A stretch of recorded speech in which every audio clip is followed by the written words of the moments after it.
What are the steps to create safety for all learners, regardless of where they are, to manifest, their best learning experience? Well, it's Gabor Mate's phrase that safety is not the absence of threat. It's the environment or the condition of connection. And that is how you've got to create. And I just did it yesterday, yeah, with a learner. We've known each other a long time, but he hit a wall in doing some work. And he said it brought up all those feelings that he had when he was 12 years old. And I said, I'm glad you can tell me that. And we talked about it and we co-regulated and we were breathing together. I said, you need to breathe. And he said, I'm sitting here. I said, well, I think you need to walk around. You can still talk to me and walk around. So what it is helping people develop an awareness of what they need to feel safe, and then doing everything I can to give them what we call cues of safety. Welcome to Bridging the Potential, intergenerational conversations that change the world. This is James Schmidt, founding member of Living the Potential Network's Youth Advisory Council, with a question for you. What happens when you bridge the experience, education, and expertise of an elder with the curiosity, energy, and innate wisdom of a youth? It's simple. Everyone grows and the world changes for the better. One conversation, one connection, one collaboration at a time. Today's podcast is no different. Renee Beth connected me with Monica Cochran, who is the founder of Learning Without Borders, an organization which helps people live into their unique talents. I think you will enjoy our conversation about customizing your learning, resilience, and building effective routines. My favorite part of this conversation was when Monica shared how you need to build the routines that work for you, and not just the routines that are supposed to work for everyone.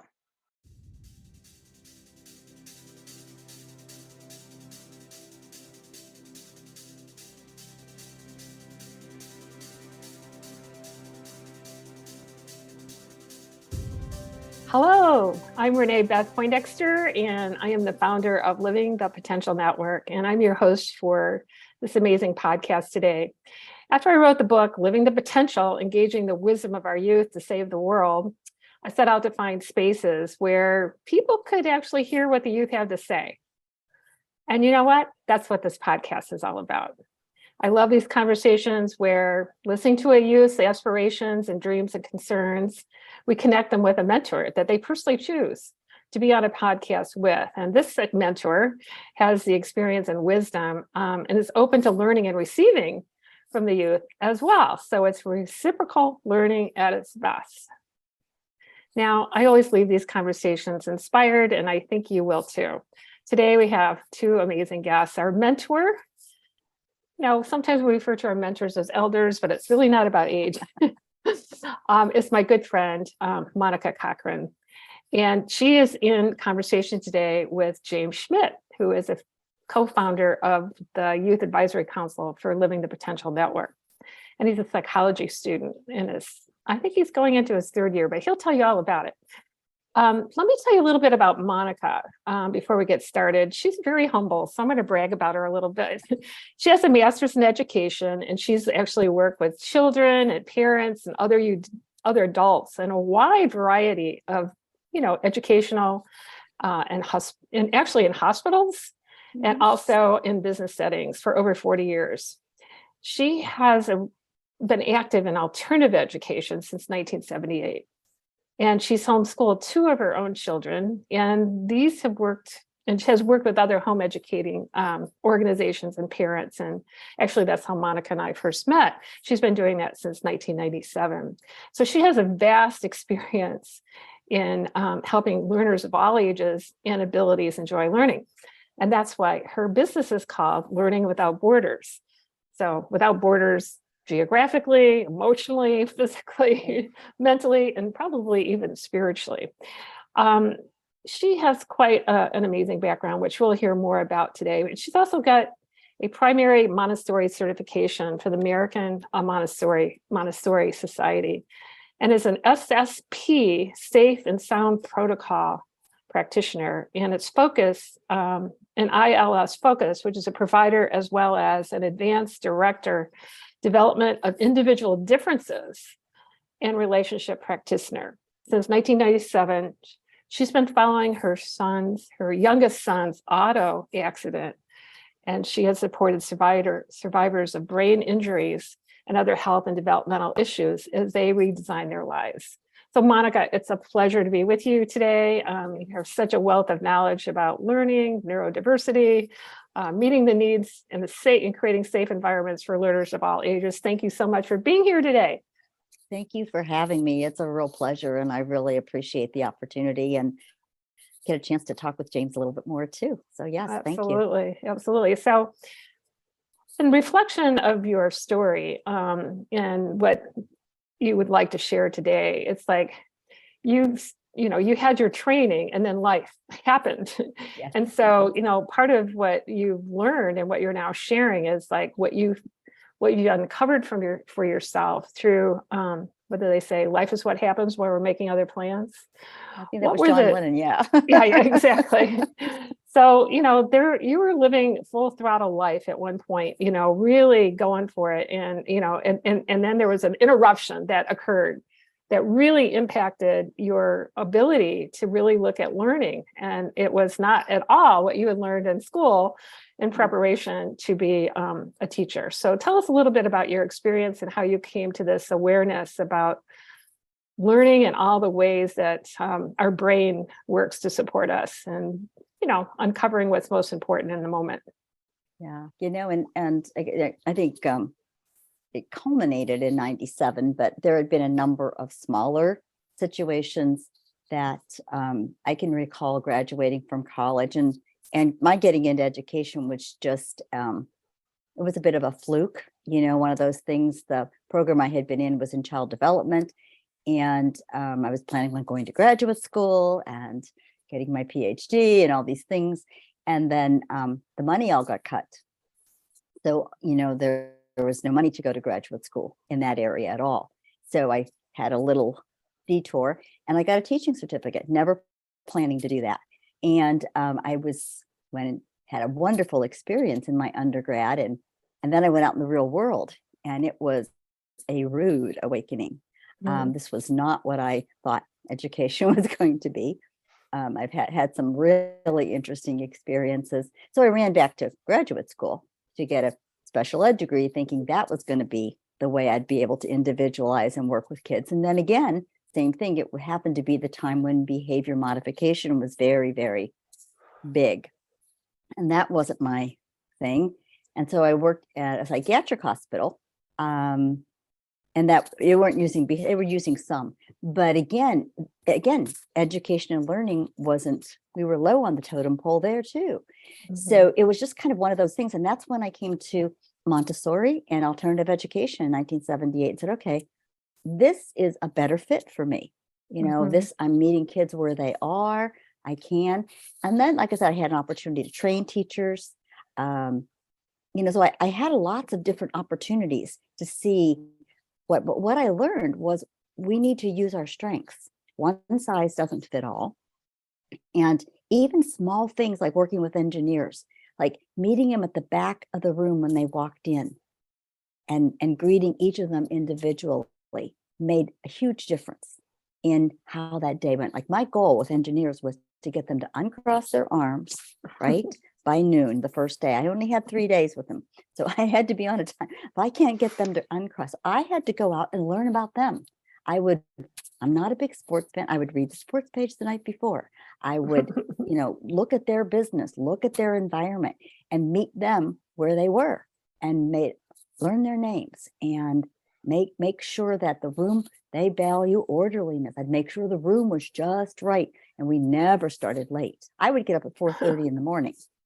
Look at the weather to make sure I could get there. So my ideas came at different stages. And then I had a premature baby, holy cow, you want to just turn everything upside down. Right.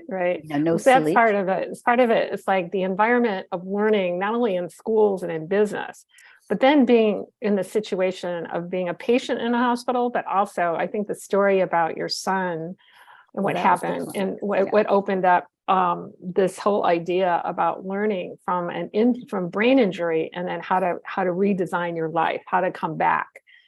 So Yes, that yeah. kind of built on the knowledge that you were bringing along, but then it took it to a whole nother level. Do you want to speak about that a little bit? I do. And that's where I'm kind of grateful for all those little detours, because I already knew that life doesn't always go the way you expect it to. Right. So, and all those things you learn about babies and everything. When you have a premature baby, you're not sleeping. They're not sleeping. So these were all like little things, so that this is my piece. You don't learn resilience in the moment. You need these other times to build up, because in those, it's not something that you just handled it so well. We had a lot of support.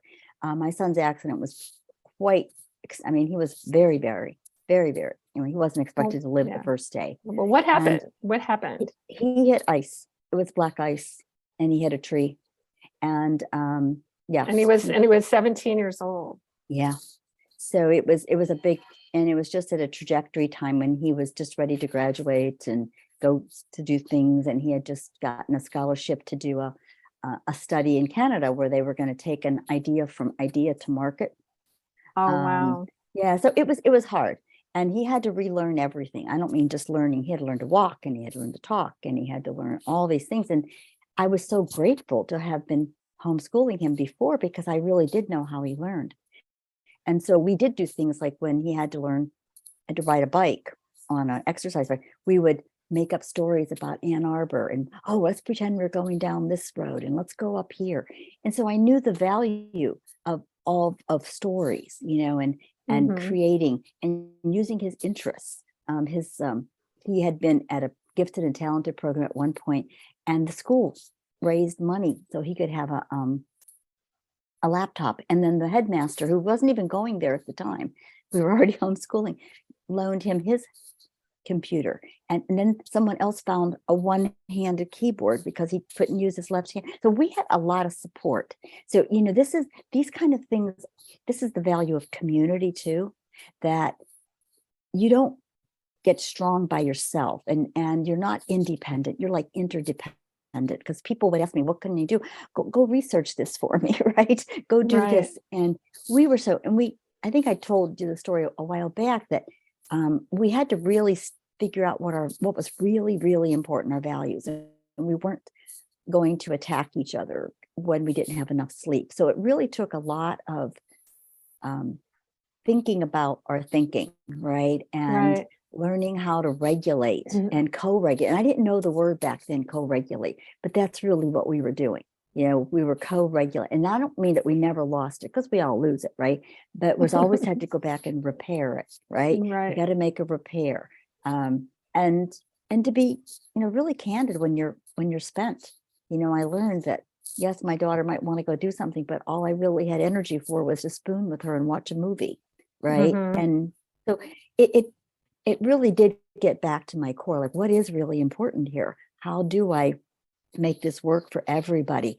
And I think that importance of connection with whoever you're working with, the idea of everything needs to be meaningful and relevant. And there has to be some idea that people have some choice. Like, people wanted to tell Chris what to do all day long. And I'm like, no, we have to give him some choices here, because otherwise, what are you going to say, right? No, if I have no choices. And then I went through it again with my parents as they went through dementia, same thing. So I did learn a lot of these things along the way. And when you asked me those questions, I thought, wow, in many ways, I'm grateful for my experiences, because I know life doesn't always go as expected. And learning to ride that wave a little bit. And even when you get knocked under, how to come back up again is really important. Exactly. So what I'm hearing from you, and I know James in a moment is going to dig into a couple of these things, but the idea is you had to put your oxygen mask on first. In other words, your life, you had 3 kids and one in a serious accident, and and who had to rebuild his life. And that meant everything changed. And so how do you, first of all, you're pretty, learning to ask for help, learning with the value of learning in community. But the other piece is what I've known about you, Monica, and all the circles we've been in. is what you call create a safety. How do you create safety? And this relates to what you call the term called HALT. So, Yes. what are the steps to create safety for all learners, regardless of where they are, to manifest, their best learning experience? Well, it's Gabor Mate's phrase that safety is not the absence of threat. It's it's the environment or the condition of connection. And that is how you've got to create. And I just did it yesterday, yeah, with a learner. We've known each other a long time, but he hit a wall in doing some work. And he said it brought up all those feelings that he had when he was 12 years old. And I said, I'm glad you can tell me that. And we talked about it and we co-regulated and we were breathing together. I said, you need to breathe. And he said, I'm sitting here. I said, well, I think you need to walk around. You can still talk to me and walk around. So what it is helping people develop an awareness of what they need to feel safe, and then doing everything I can to give them what we call cues of safety. And we know our voice is a cue of safety, our smile, our face, our eyes, a smile. We want to, that isn't the time to problem solve. When they're not safe, and I can tell you, I've made this mistake lots of times. You want to jump in, you're the mom, you're the teacher, let's solve this problem. And they're just not ready. He wasn't ready to solve it. I just needed to listen for a while. He needed to be able to tell me all the things that were going on. And we had the time to be able to do it. Sometimes you don't, but we did. And I had to be there and hear him and give it back. And sometimes no words are better, but this one, words were okay. Sometimes no words. With little kids, usually no words, right? Right. And so then I asked myself, are they hungry? Are they angry, anxious or angry, lonely or tired? HALT. And I don't know where I learned it, long time ago. But that one is, and am I hungry? Am I anxious? Am I lonely? Am I tired? Because as an adult, I have to be able to say, am I in a space where I have enough resourcefulness to share? And this is Bruce Perry. He says, the best way to prevent a meltdown is to have a regulated adult. Right. So let's define that for a moment, because we're talking about co-regulation. And I think it's in the context of a lot of people who are talking like, for example, people talking at Chris and telling him what to do. And he went, oh, no, we're not doing that. We're going to work with Chris, not at Chris. Right. Mm-hmm. And give him some agency, which allowed him to make choices. Right. And then when there's upset or whatever, what does it mean? First of all, how would you define regulate? And then how would you define co-regulate? Okay. Well, let me put it in a bigger context so it helps. It's part of the polyvagal theory. And there's three things that are part of it. One is that we all have this internal sense of what we call neuroception. It's like, it's always telling us, it's always operating under our awareness going, am I safe?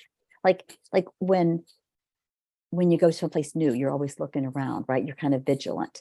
And when that neuroception goes off, you do go into a state of fight and flight a little bit. Now we do it in play too, and it's fun because you mess around and then you look at each other and you laugh and you go on, right? So that's fun. But we drop into what we call fight and flight, and that's a survival state. And when we're there, we don't have access. This is old Dan Siegel's thing. We don't have access to this part in the front. This is our lower part of our brain taking over, because if I'm in a dangerous situation, I don't need to look at what color the bear is. I need to run. Or, if a car, I need to jump out of the way. I don't need to have possibility thinking. However, for most of the problems we have, we need possibility thinking. So that can go off, that can go askew. So what you do is we co-regulate with ourselves. Like, I don't have something itchy on, right? I made sure I was comfortable. I have some tea here, right? So, and then we regulate, that's kind of embodied. And then we regulate in our environment. Like, I've got some light, I'm not in darkness. And then we regulate with each other. That's in relationship. And so a lot of our schools, we have these fluorescent lights, and there's no windows. Like, I was just listening to a podcast today. The woman goes, here she was in the middle of pregnancy. In that examining room, there was no lights. It was stark. Mhm. Hospitals aren't designed to promote healing, I right? know. This is like schools are, what's learning? It's like, we're going to school you, but what about learning? I mean, there's all Right. these distinctions. And I have to say that, we've been on this track for a long time, you and I. And here it is, we're in 2023, for goodness sakes, right? So this opportunity, and I really want to bring James in because he has a story about his own learning journey. Yes. And, the opportunity to have him share what his environment was like. And, James, this is James Schmidt. He's coming to us from Salem, Oregon. Are you in your third year of psychology right now, James? Where are I you? believe it's either my third or fourth year. I don't quite remember off the top of my head. Yeah.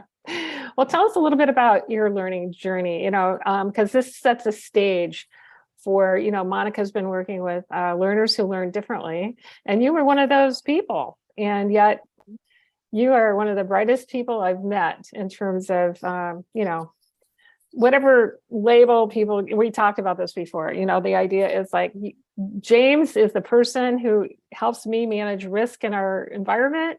He looks at documents and says, we need to change these word choices. He is in the driver's seat of his owning his strengths and talent in a powerful way. And I'm so excited, James, that you're studying psychology, because there's a reason for that. Yeah. Tell us a little bit about your experience of learning and why you've chosen psychology as your career path right now. Well, I was diagnosed with autism at an early age, I believe the age of 3. And that knowledge has been something that has been very important throughout my life journey. When I was fairly young, my parents pulled me out of public school because they found that the teacher, when I was in kindergarten, actually told me not to read to the other kids because it was making them feel bad that they couldn't also read, because we were all very young and most kids my age couldn't read. I've always had just this gift for reading. And so they thought that telling me not to read to the other kids was not a good way of going about things. Yeah. And uh, both of them also had fairly negative experiences with the public school system when they were children as well. So this sort of um, solidified and sort of catalyzed their decision to search for other options. And eventually they settled on homeschooling. And we eventually found a nice homeschool co-op called Village Home that I took classes at.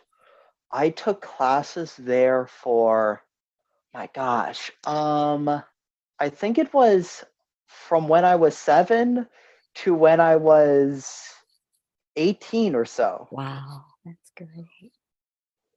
I my my birthday is pretty far in the year, so my senior year was when I was 18, and that has been, I think, it's hard to know if it's been the number one most positive experience in my life, but it's definitely up there. It's Right. definitely one of the best experiences I've had in my life, Awesome. because I was around a bunch of other learners and children who also did not fit the mold of traditional education. Right. And I was taken care of and taught by educators who didn't feel the need to fit us into the mold of traditional education. They taught us and guided us to regulate ourselves so that we weren't disruptive to the other learners, without feeling the need to actually fit us into this one specific mold Yeah. of Yeah. education. Yeah. For example, they didn't, they never told me that you're not allowed to pace in my class. I just had to, pace in the back of the class where I wasn't in the sight line, where I wasn't constantly pulling attention away. There are ways to accommodate, different neurodivergent needs without having to make them not neurodivergent. Yeah, exactly. Exactly. Well, one of the things, just two things I want you to share. I'm not sure if Monica has heard this about you, but one of the things that you did to really clarify the capacity to communicate with people, you came up with the translation matrix. I And did. yeah, and I think there's also this relationship to the number of plays that you were in terms as an actor, where you actually had to play the part of other people. That how anyway, tell me. I don't want to talk about the psychology of it for Definitely. you, but those two things coming together, and now that you're studying psychology and what you want to do with it, it's just so interesting to look at it, like how this all started and has been building on itself over the years. Thank you so much for bringing that up. I have been very involved with theater throughout most all of my conscious life, and it's one of the things that really helped me in learning how to regulate my autism, is because I was following a script. I knew what was going to happen and when it was going to happen. And I used to have a lot of difficulty speaking because I would be frustrated with the way my sentences were laid out, and I would stop and restart in the middle of the sentence before I finished my point. And reading from a script allowed me to practice speaking and allowed me to practice making sentences without needing to worry if I was doing it right or not. Because of course I was doing it right. I'm supposed to read what's on the page. Yeah, exactly. And the sort of awareness you need to have of your body language and what you're doing and what you're portraying for the sake of acting also proved very helpful for learning how to regulate my autism and have better motor control, as well as learning how to sort of veil aspects of my autism when I'm in less accepting environments. And lastly, theater also helped me immensely in learning how people worked, because I had a lot of difficulty figuring out why people were thinking and feeling what they were, why people were feeling what they were feeling. And the exploration of characters that you do in plays really helped give me a head start and helped give me even just a place to start in that. And that's part of what helped me in creating what I call my translation matrix. And that's the term, and my translation matrix is the term I give to the collection of knowledge that I've built up over the years about how people work and what they mean, and how what they say relates to what they mean. For example, if somebody says, "Hey, are you free to head to a party this afternoon?" Or "Help me clean off the kitchen table this afternoon," they actually mean, please help me do these things, or please go with me to this event. Whereas in my mind, initially, it's like, oh, yes, I am. And then I don't get the whole signal of like, and then I'll just, sit in a chair and not realize that I'm supposed to get up and help them or go to this event.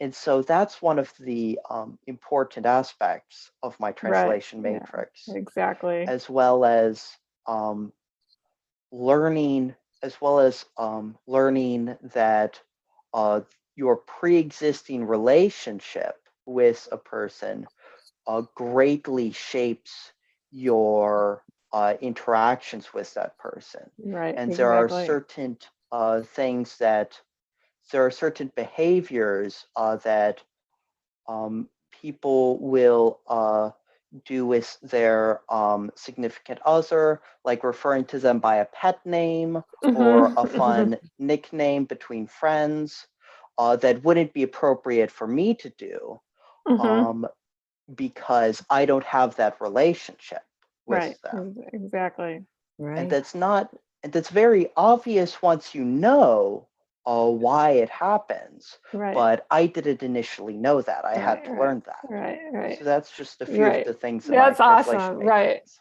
So when I That's heard that you're going to school and, going into psychology and how to absolutely perhaps create a practice to help people understand neurodiversity and different approaches to learning, and I thought, well, you and Monica are just going to spiral up because that's what her life has been dedicated to.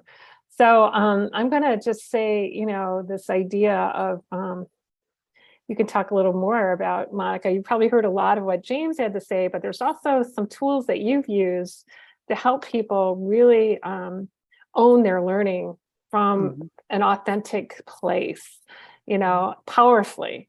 So I turn it over to you. What comments do you have for James? And James, what questions do you have for Monica? Oh, I loved your story, James. And it just shows what the value of agency and what we were talking about, that climate of safety that's nurturing your gifts and your strengths and your talents. Because really, your talents and investment equal your strengths, right? And so when you combine those, your strengths, your analytical mind, your ability to predict things and to be able to predict and take that with your interests, then it's a very powerful combination, right? Because then the learning is meaningful. And then the fact that you got to choose what you were learning, that gave you that agency in a way that worked for you, but didn't interfere with anybody else. And that's what we hear all the time. Definitely. Oh, I can't do that. If we did that for everybody, it would be, well, it wasn't chaos. You found ways to accommodate what I call your need for movement, right? And the teacher, the facilitator said, okay, James needs to move and other people need to be able to interact here. How about moving over there? Right? So you could move when you needed to. And that whole thing about reading just cracks me up. Really? The fact that somebody could do something means less to somebody else? No, everybody's growing at their own rate. It's so valuable when somebody who can read reads to someone who can't yet. See, that word yet is the one they were missing. Right. Right? Because, and we had the same thing happen with the one who was in the accident. He went to school and could read, right? Oh, he could read. I don't know when he learned to read because he could, but he went and he could add and subtract and multiply and divide. They just let him go down to the library, right? They just said, you go down there and do what you want. On the other end, my daughter was the third kid. She wasn't the least bit interested in showing the teacher what she knew. The teacher called me and said, do you know your daughter knows how to read? I said, yeah. I caught her reading to someone out in the hallway. I was like, okay, I'm not sure quite how this is a problem, but okay. So it really is interesting. You get all these funny stories now that they're grown and everything. That's one of the funnier ones, right?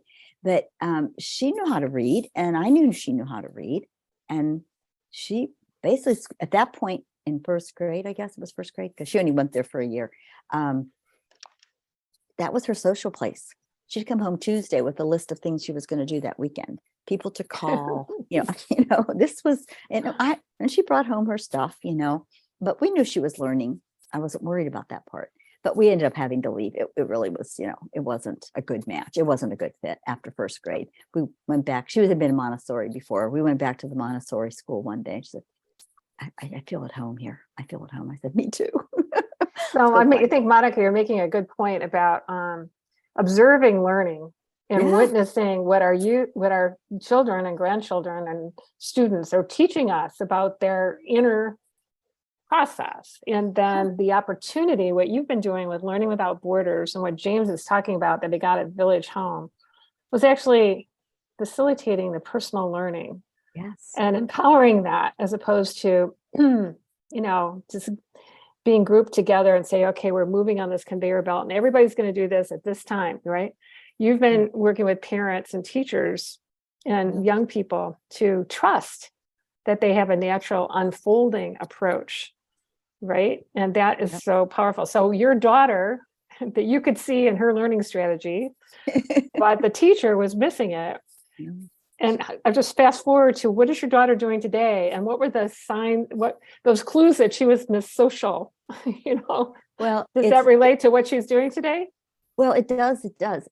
Well, she really loved kids, and she did the babysitting course for the Red Cross, and she read the Babysitter Club books. That was the series that turned her into, a fluent reader, and she became a nanny. She went to college. Awesome.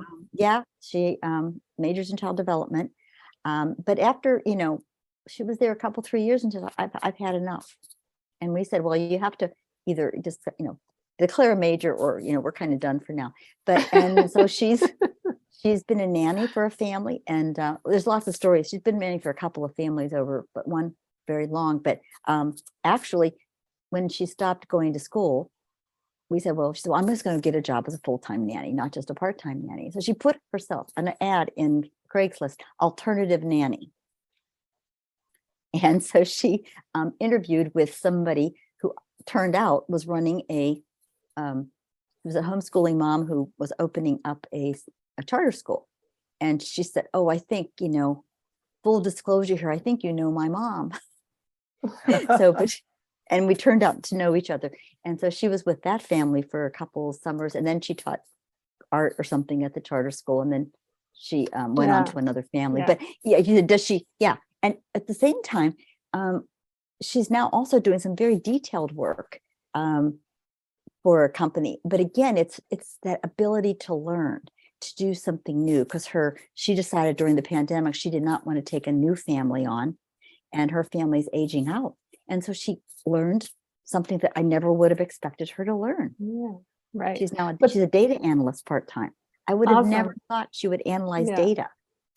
Well, this comes to your, and you and James had this conversation around strengths, and you mentioned, when you create meaning for your learning, it's because you're taking this opportunity of investing in your talent to develop it into a strength. And did you want to share a little bit about that, James? Because you've learned a little bit about strengths. I think it's interesting that my analytical strengths is actually my third strongest instead of my first strongest. I found that I tend to think of myself as a very analytical person. That's a big part of my self-perception. But something that, the people around me keep reminding me of, and that, my life keeps reminding me of, is that I'm actually a lot more of a feeler than a thinker, or than I think I might think I am. Sorry, that got a bit muddled. But that I also have a lot of social strengths as well, and that I'm not just some cold calculating machine, or I don't think that about myself, but you know what I mean. That I am better at interacting with people than I think I am. I'm really excited to hear any advice or any insight you have regarding my strengths. If you liked what you heard and want to listen to the rest of this incredible conversation, you can do so by visiting livingthepotential.com/membership and create a completely and forever free account with us.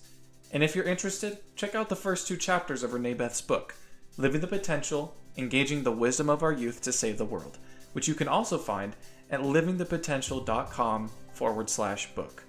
Thank you so much for listening. Till next time.